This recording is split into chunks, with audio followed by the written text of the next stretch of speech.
Hashtag FIFA World Cup 2026, the day that shook fans around the world, June 21st. June 21st, 2026, another day at the FIFA World Cup. But this was not just a day of football.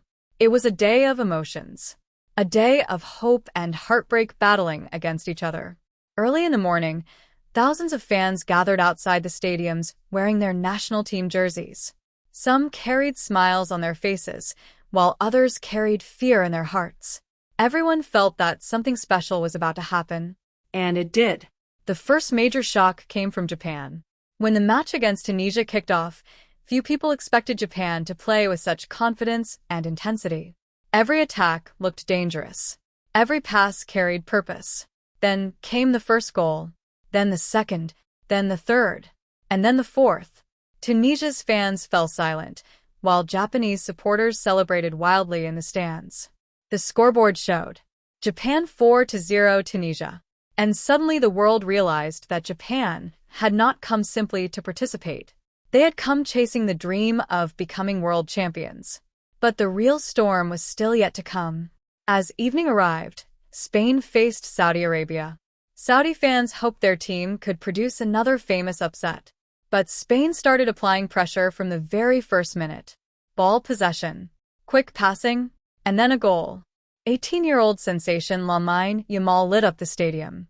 Soon after came a second goal, then a third, and then another. When the final whistle blew, the scoreboard read, Spain 4-0 Saudi Arabia. Spanish fans were singing and celebrating. Saudi supporters sat quietly in their seats. Once again, the football world was reminded of how cruel the game can sometimes be. But goals were not the only headlines of the day. Drama was unfolding away from the pitch as well. A shocking report emerged from the England camp. Declan Rice revealed that he had been playing through hamstring and nerve pain for months. Fans were stunned. Questions immediately flooded social media.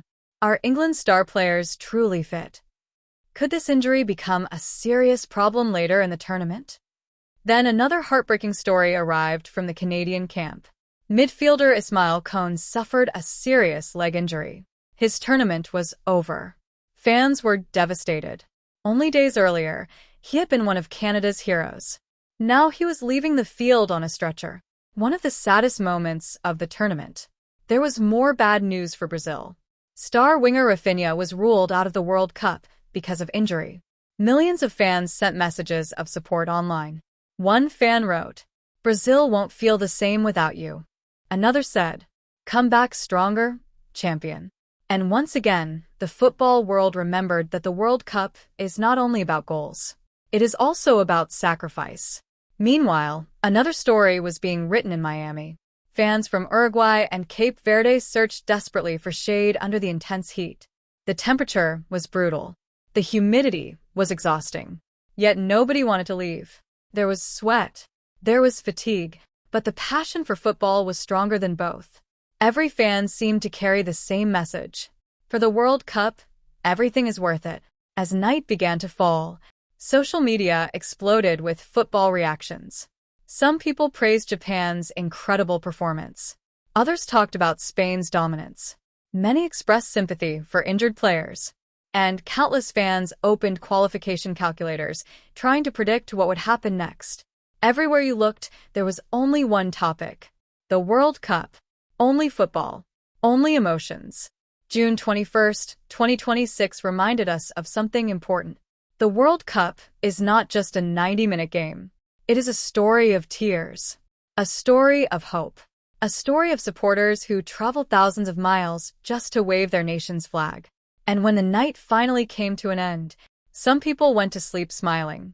Some went to sleep heartbroken. And others lay awake wondering only one thing. What will the World Cup show us tomorrow? And then it happened. The thing that happens in every World Cup. The matches come to an end. The scoreboards go dark. But the stories never end. As the stadium lights slowly faded into the night, some fans were still sitting in their seats. Someone was wiping away tears of joy. Someone was trying to hide the pain of defeat. A young child was holding their hero's jersey close to their chest.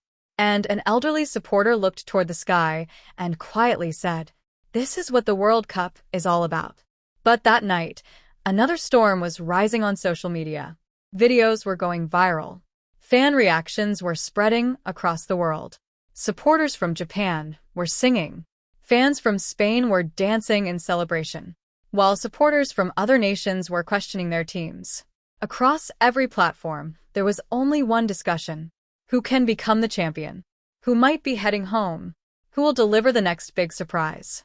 Meanwhile, football experts began studying the points tables once again. Every goal suddenly seemed priceless. Every point had become more important than ever. Now, winning alone was no longer enough. Goal difference had entered the battle too. And when the teams returned to their hotels, different scenes unfolded inside the dressing rooms. In some rooms, music was playing. In others, coaches stood before tactical boards planning the next match. Some doctors were treating injured players.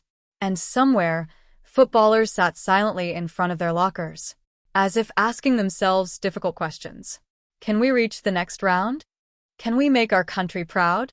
And within that silence, the most beautiful truth of the World Cup reveals itself.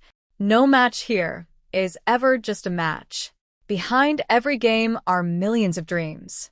Behind every goal are years of sacrifice and hard work.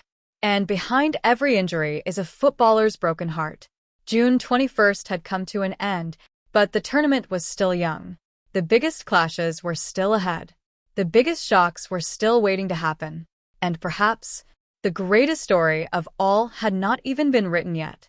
Because the World Cup follows a very strange rule. Today's hero can become tomorrow's villain. Today's strongest team can fall tomorrow. And the team nobody believes in today could be the one lifting the trophy tomorrow. That is why, when the world turned off its screens that night, only one question remained in everyone's heart. Will June 22nd, 2026 be even crazier than June 21st? Will new heroes emerge? Will a giant team collapse? Or will football give us another unforgettable moment? One that the world remembers for years to come? And friends, that is exactly why we watch the World Cup. Not only for the goals, not only for the trophies, but for the stories. The stories that make us laugh, make us cry, and keep us glued to our seats until the final whistle. This is not just football. This is the FIFA World Cup. Soccer ball, trophy fire.